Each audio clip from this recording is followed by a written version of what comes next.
Welcome to the Bear Market Brief.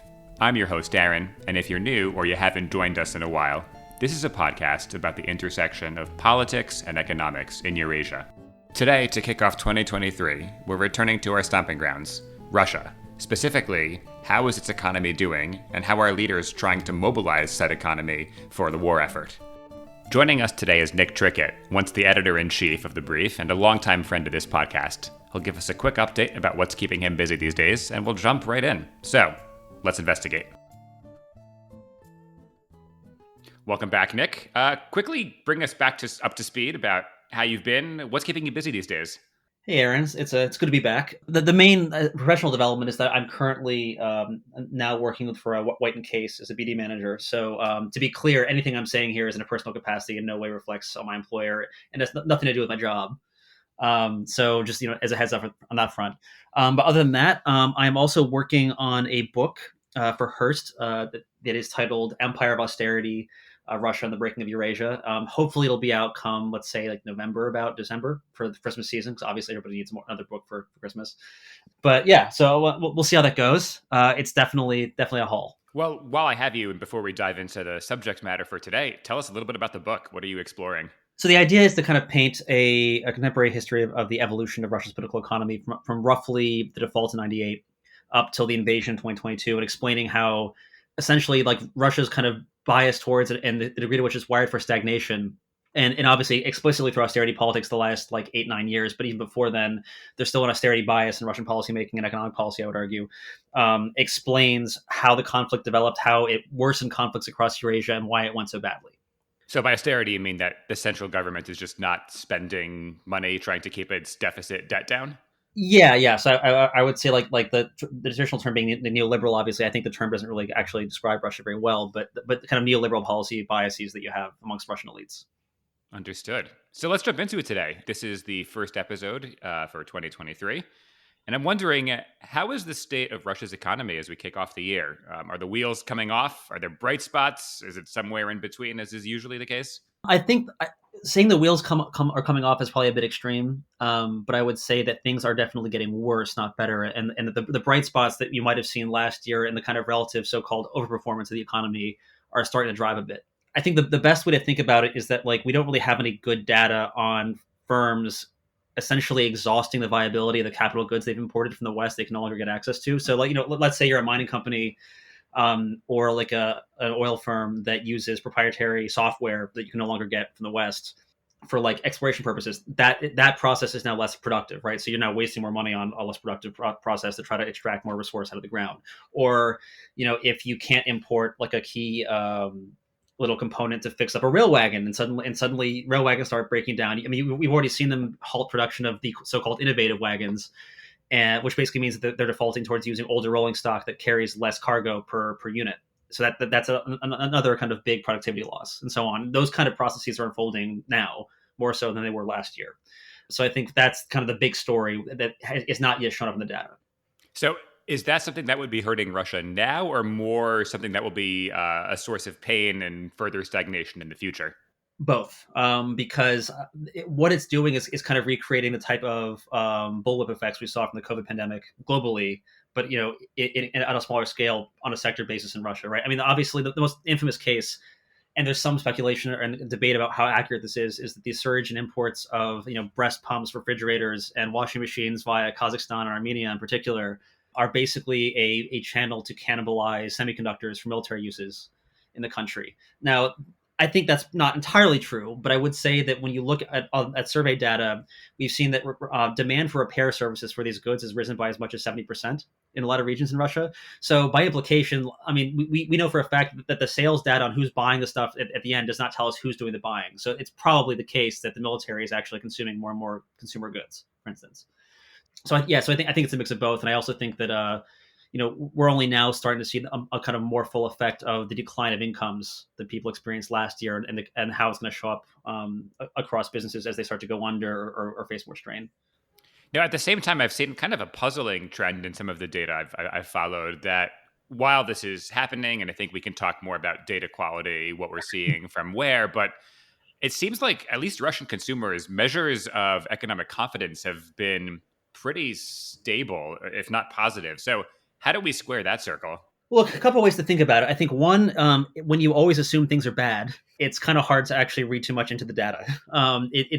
Especially if someone's already adjusted their mental baseline to things being awful, and then it wasn't quite as awful as you expected, right? So you would actually have some of that showing up. I think another way to think about it is that in 2020 and 2021, there was a really large surge in home buying because of the mortgage subsidy program. So you have a lot of people who basically couldn't buy anything else, or were sitting around, or kind of realized, wow, like at least I can own like a hard asset that's a roof over my head that I enjoy living in, despite how bad things are economically. And then they've started kind of making up new homes and so on. And I think that has somewhat shifted people's perception of how they're doing. While at the same time, those programs are either running out of actual credits because usually there's a kind of a fixed amount of loans that are allowed to be issued, or otherwise it's drying up because demand is collapsing. And we're already seeing that happen slowly on the housing market. It accelerated very, very quickly after mobilization started in late September.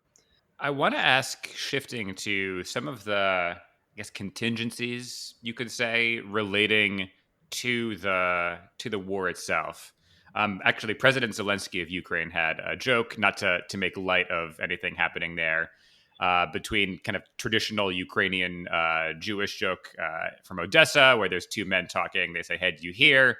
Russia's at war with NATO. Oh my God, what's happening? How are the Russians doing? Oh, they've lost almost 100,000 soldiers, thousands of tanks, aircraft, hardware. Oh my God, how's NATO doing? Oh, NATO, they haven't showed up yet."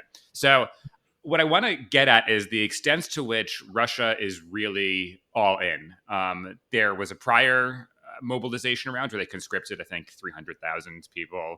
And there's another one kind of in the offing, may or may not be coming. But thinking about what that means for the economy, like moving the economy to a war footing, what does that actually mean in practice beyond giving people guns and training them to fight? Yeah, so I think the way to think about it is that they are obviously directing more resources to military. They've increased the budget spending for defense and security services dramatically, and they're clearly trying to run the factories they have in hand, on 24-hour cycles, make up for losses, etc. But they're really unable to actually go to war footing, for the simple reason that, or I shouldn't say simple reason, but for the reason that it's incredibly difficult for them to coordinate what's happening across the economy because of the way they've actually structured the economy, and the way that they manage economic relationships. So, for example, it was much easier in the Soviet system, to get everybody to make sure they hit their production targets to build tanks to fight the Nazis, because there was a disciplinary apparatus and like a party system and so on that structured all those relationships. And even though there was still obviously theft and graft and so on taking place, it was much easier to actually crack down on it. Whereas in the current system, that's actually just an impossibility. It's not really how it functions. I mean, we see the most extreme case of this being the recent decision to essentially stop requiring state servants, people who work in the state service at various levels, to publish their earnings. So that tells us that they're trying to make sure they have the loyalty of people who work for the state by allowing them to do whatever they want, which obviously is going to be inefficient when it comes to what's happening. So that's a high level way of thinking about it. I think the other more kind of low level way to think about it is that the political system is not designed to adjust to a shock where everybody is being employed and everybody's being paid, and on top of that, being paid in a situation where there's more kind of supply constraints on consumer goods because of export bans or controls from the West, and financial sanctions. And if you think about it this way, if people's incomes were to actually rise because they're employing everybody and kind of running the economy as hot as possible to make sure they're making as many things that they need, and investing in more productive capacity and all that, you would likely see a very large surge in inflation, and that's obviously like a massive like weak spot for the regime. They're worried about it because of pensioners. They're worried about it because of the fiscal constraints they face right now, and so on. So, are the constraints here? You mentioned graft, but it sounds like there are maybe more structural concerns at play here. The I think inflation concerns. If everyone has a ton of money that they're going to spend, that makes prices increase. Is that really the kind of key node, the mechanism driving the hesitancy? I mean, I think it's both. No, I don't know that inflation is necessarily by default the main one. I think in some respects the technocrats still have some pull to actually kind of impose a hard fiscal restraint, if you will, on the state spending to pursue these war aims, and that's probably also at play. But if you think about a kind of more inflationary economic context where you have like full employment and all that, it is true that because of the institutional structure of the Russian economy and like how many layers there are, and when it comes to the actual state, because how large the country is, and the ways in which different interest groups, have captured policy at the local level, the regional level versus the federal level, et cetera. That kind of economic structure would lead to an explosion of more graft and also a loss of political control. It'd be it's much harder to get people to actually, stay in line when they're actually well off or doing better, or otherwise have more of a kind of a means of saying no to the powers that be. So, for example, going on strike is a lot more meaningful if you actually are trying to run a true war economy than in the current circumstance where people are terrified of having nothing, so that they're not going to withdraw their labor. But that's not just a matter for like coal miners or people working in factories. That's also true for politicians and political figures and so on. Like they're unable to kind of extract themselves from the system or say no because they're too caught up in the fact that there are no other options they have. So I mean, the last decade in particular, we've seen business has become totally dependent on the state, but perversely in such a way that the state's also not spending money. So it's kind of this weird vicious cycle where this essentially Russian economic policy is constantly reducing the productive capacity of the economy as opposed to increasing it. And we're seeing that kind of play out right now, and the kind of consequences of that, I would say. Making it harder to ramp up production, let's say, for continued war in Ukraine. Can we talk about some of the things that Russia has done to ramp up capacity? I mean, first thing that comes to mind is drafting, what is it, 300,000, 300,000, or 350,000? What does that mean for the economy, just pulling that labor force out? But broadly, what has Russia done? Let's talk about some of the kind of negativity. So I mean, conscription, they pulled 350,000 people out of the workforce to fight. So let's say that's in the range of 0.3 or 0.4% of the formal workforce, not including illegal labor, which gets a bit more complicated. Which is a huge percentage. Yeah, no, absolutely, especially in a context where in the last 18 months to 2 years prior to the invasion, you saw like a large degree of labor shortages from the loss of migrants from Central Asia in particular. That's definitely eased, but like I mean, there were like systemic shortages of labor for construction, for instance, before the war began. And not to mention the young people and the tech experts who have Yes. left the country too. Yes, though many of them are still working for Russian companies, and the Duma is now trying to tax them differently to essentially make them pay for that. So we'll see how that plays out. But I mean that's the most obvious one. Obviously, they've increased defense spending by a huge margin. So essentially, what they're doing is starving the rest of the economy and throwing more money at the military to just procure goods they need from the civilian sector.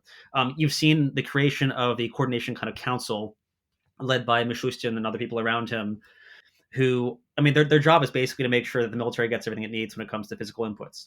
Now, practically speaking, Mishustin and others have kind of toyed with the idea of trying to mobilize SMEs and the small and medium enterprises for those listening. And to in the kind of similar sized firms to redirect light industrial production towards essentially making kit for soldiers that are going to war and so on. So there hasn't really been as much of like a formalized process to that. You know what I mean? They're not like straight out nationalizing anything, but they're definitely leaning on businesses to do that. And that's also part of what's taking place, where businesses who have lost their markets or are losing profits because people aren't spending as much money, et cetera, in part because their incomes are falling. They're trying to pivot what they're doing towards serving the state wherever they can. So that is definitely taking place. I think beyond that, it gets harder and harder to really know because the economic news we have is so piecemeal, and so much is taking place now informally, where essentially people are probably making phone calls constantly to just try to make sure that shipments arrive on time, or else promises are being made about offering like a subsidy or like informalized kind of tax relief to help offset the massive increase in logistical costs, for instance, that exporters have faced. That's hard to track. The more recent stuff that I think is probably the bigger story is they are quite consciously trying to raise taxes on any resource exporter they can. So oil and gas has obviously gotten hit. Gazprom in particular paid a massive kind of windfall tax to help top up the budget. They're expanding that towards the coal sector, which is a bit crazy given that Russian coal exports are often trading at discounts of 50 or 60% against market benchmarks at the moment. There's also an ongoing attempt to raise more money from the metals industry. So So I think what they're basically doing is soaking anyone who has money to just cover the budget, and then trying to direct more economic activity towards the state wherever they can. So I was talking with another expert in the field recently, and we kind of came to the conclusion, using different verbiage, that Russia is essentially mortgaging its future at present, that they're basically taking all this capital and money that would have been invested into future production, which is important for a lot of reasons, and just turning it to immediate use. Agree or disagree? So I would say that Russia's been mortgaging its future since about 2008. So I think the bills come due is kind of the way that I would look at it. No, I definitely agree that that's taking place, and a lot of Russia specialists will go to great pains to explain how Russia always manages to muddle through doing exactly that. But I think the difference is that the trade-offs that are taking place today are much, much more immediate than they were, let's say, in 2014, 2015. And they'll be felt within months as opposed to years. So I would expect that this year's GDP contraction, for instance, to be deeper than last year's, at least according to the official data, which I don't really trust anyway, but we still have it. Especially because we saw corporate investment into production, basically, like into capital goods and so on, fall significantly last year. And it was really only offset by state spending on the defense sector. But the kind of new budget plan for the next 3 years is basically another austerity budget. So there's going to be more pullback and more pullback over time. So I think that like the mortgaging the future like metaphor definitely works, but it's a much, much faster timeline than the past. So, one of the things that you mentioned in your latest edition of OGs and OFZs, your newsletter on Russian political economy, I'll include a link in the podcast description. I would recommend it to people following Russia, was talking about systems of rent distribution. Now, I'm going to hazard a guess and say we're not talking about the Broadway musical here. So, tell me about rents in Russia, what that means, and how that figures into the political economic system surrounding kind of Putin's orbit here. Yeah, so rent in a generalized kind of political economic sense really refers to something that amounts to an economic privilege or kind of an unearned cash flow. So the traditional example would be the money that a kind of country realizes by taxing its oil and gas production, for instance, amounts to taxing rents from oil and gas, i.e., the money that is earned beyond the cost of production, because that is money that you're earning for like a resource just sitting somewhere. You don't even have to do anything with it. You don't even have to refine it or sell it to anybody necessarily. Even though in the case of Russia, they definitely build that into how they tax it to realize some kind of return. Now, I think the importance in the past has been that when the Russian economy was growing, for instance, back in the 2000s, you had systems of so-called rent distribution whereby you would tax the oil and gas sector heavily, take that money, redistribute it to like public pensions, et cetera, but also redistribute it to friends and kind of certain companies or state-owned companies via the procurement system. So, for instance, like non-competitive tenders for state procurements is a classic way in which the state distributes money to basically people who are friendly to the regime. Or you'll have one guy who registers like 9 different companies bidding on one contract that no one quite knows who owns which one. But of course, no matter what happens, he gets the end money, and then that money flows to him. So that's kind of like a classic mechanism to maintain influence and to some extent control. If you kind of pair that with the attempts to centralize political power, what you kind of get over time is that people have to go to Moscow or have some kind of connection in Moscow and the regions across the country in different economic sectors to be able to win major contracts for big projects. And so you kind of build in a system of patronage into strategic sectors or sectors that are politically sensitive. It's less the case when it comes to things like retail, but food retail is another good example. But even in that space, there's obviously always an element of kind of extra legality at play. And we definitely see the authorities step in and pressure different companies to do different things. So a rent in this sense is kind of like a privilege of money from the state. Now, the problem there is that obviously prior to the invasion, you already had 8 to 9 years of non-growth in the Russian economy. And when an economy stops growing, it basically means that fights over rents become zero sum because the pie is no longer growing. In the same way that during downturns in a lot of markets, you expect businesses to consolidate between the kind of players who have the most money in hand. You've seen the same thing actually happen politically to some extent in Russia over the last 8-9 years, especially the oil and gas sector. But Rosneft being the infamous case, but there are other examples as well. And the problem now, of course, is that you have like another negative economic shock without any hope of growth. And Russian kind of economic policy at present is not designed in such a way as to generate any growth. In fact, what's happening is the military is essentially cannibalizing, or the state is cannibalizing demand that would have otherwise gone towards more sustainable purposes. So for example, like if you think about a weapon, the production of the weapon generates demand for the goods and services to kind of make the weapon, but the actual weapon gets exhausted very quickly in combat, right? So it's a very, very low efficiency kind of thing. It's not sustainable. It doesn't like generate a longer term relationship that kind of positively feeds back. So now when you have this much pressure all at once, and you have the kind of amount of rents available diminishing structurally, that tends to intensify competition over those rents. So you would expect to see more elites, even if not publicly doing so, privately fighting over who gets which contracts, trying to lobby for policies that are favorable to them, etc. And you'd see like fewer and fewer players consolidating more influence essentially over different parts of the political system, or the economy, or both. And that's a very different context than what we saw pre-invasion, only because one of the ways in which Putin and the regime has managed to maintain itself so effectively is that power has been very distributed. Obviously, they centralize who gets certain rents, but they also make sure that they're replaceable, and that becomes harder the more that you try to gear all economic activity towards one sector, in this case the military, and you have fewer and fewer hands kind of actually controlling those cash flows. Does that mean someone could challenge Putin? I don't think that's a realistic possibility for the foreseeable future, but I definitely think that it's harder and harder for Putin to impose order on the system. So I think the way to think about it is less that regime change is coming, and more that the regime's much more explicitly losing control over events as they develop. Yeah, I think the way I used to describe this in my political risk days is, imagine the solar system and the sun is like losing a bit of gravity. So everything's still orbiting, but maybe a little more erratically, a little more difficultly. Although we'll see how this year's play out. Or this year plays out, rather. One of the things I wanted to ask about as well is in your most recent edition of OGs and OFCs, you talked about the character of growth, this kind of hollow growth model.